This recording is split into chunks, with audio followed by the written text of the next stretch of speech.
Quezon Vizcaya. Bakit ganon? Why are we trying to prejudge this? Hindi, Mr. President, we're still in the process of investigation.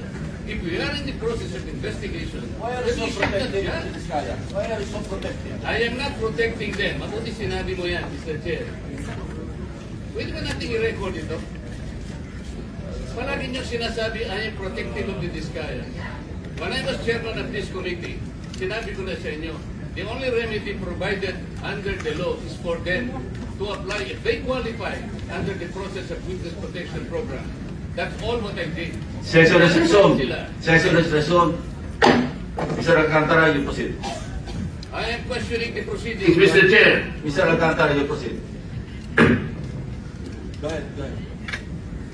I will register my continuing objection, Mr. Chair. I will question the objectivity of this proceedings. If you will not allow me to raise this point, maybe in the plenary this afternoon I will raise it.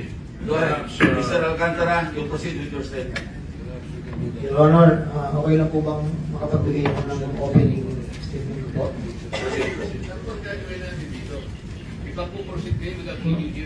Magandang umaga po sa inyong lahat.